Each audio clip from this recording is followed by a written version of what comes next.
Yeah, I think we're okay. I think James McLean, of course, suffered quite a serious injury in in the Ireland camp, which was disappointing.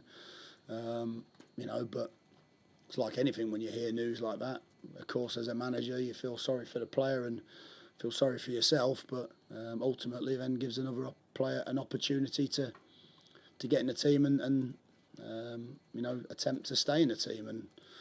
And that's what players want. That's what players out of the team want. So, players will get that opportunity. But it's a big blow for us in terms of Maka being, it's been quite an influential. I know forget results aside, but he's been quite an influential player over the last sort of first couple of games. Took him a while to find his feet, but when you haven't trained all pre-season, it's going to do that.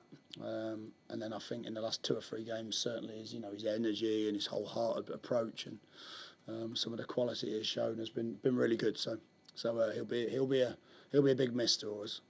I'm not hiding away from it as a manager. We've started poorly. We're not happy with it. We feel that there's some reasons why maybe we haven't hit the ground running as quickly as we'd like.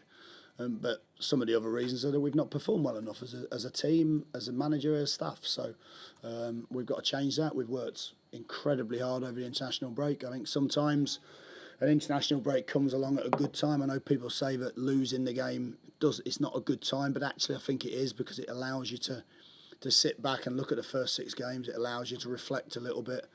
What people don't realise when you come into a new club with quite a lot of things that you feel you need to perhaps change, that sometimes you get so embroiled in it that actually being able to step away for for a week or two, is useful for anyone who's a manager in any business. So, I'm confident that the way we've worked this week, the way the group looks, because the groups looked more together.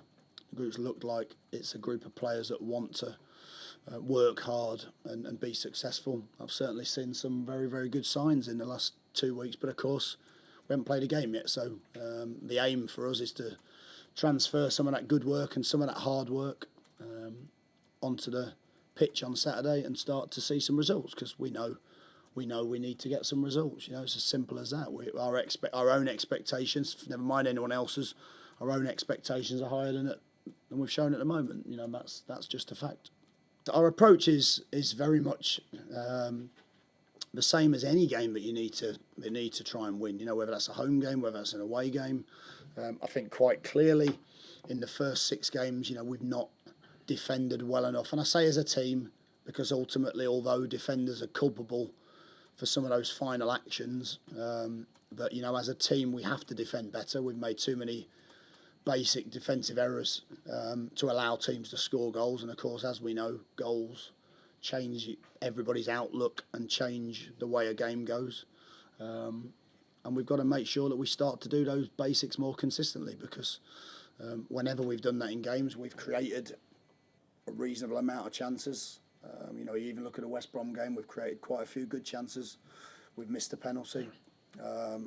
So the reality is we need to do some of those things more consistently well. We're not being clinical enough, and we're not defending well enough, which are obviously 2. I said it after the West Brom game, in both boxes we're not doing enough.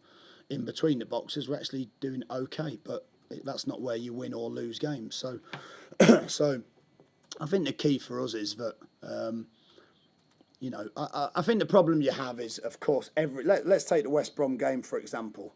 You lose the game, everyone focuses on the fact that you've lost the game, and everyone's mentality is you've lost the game, we've played poorly.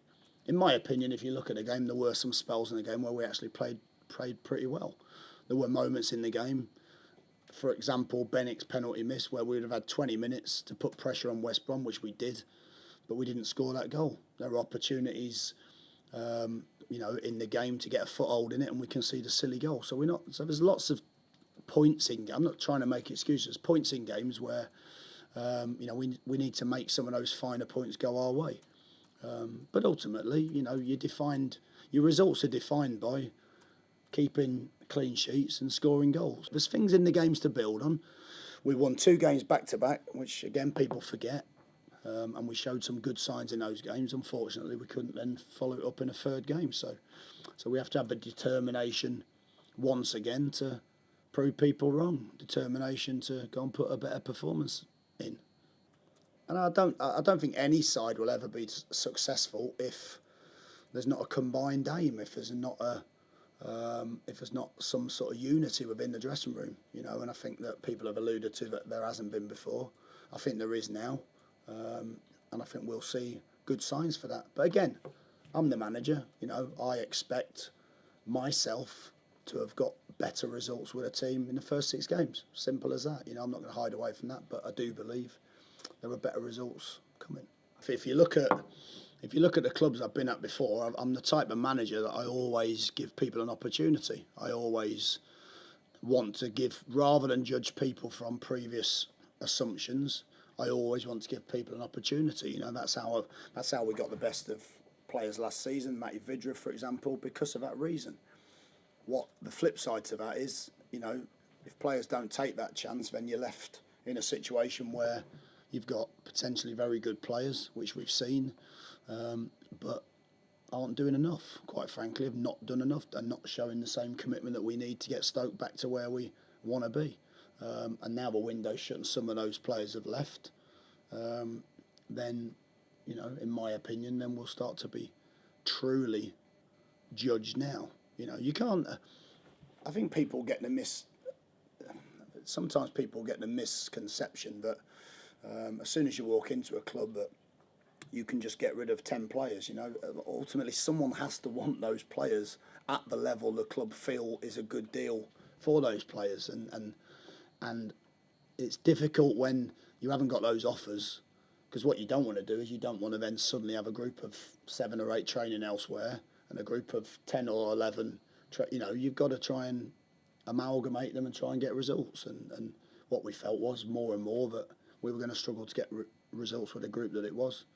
And if you ask any, it's funny because if you ask any of those players, you know, they'll be open and honest and say that, you know, culturally at times they probably felt last season that there wasn't a good enough group to get success, and that's for whatever reason. That's not me laying the finger. That's just me reacting to what you've just asked me.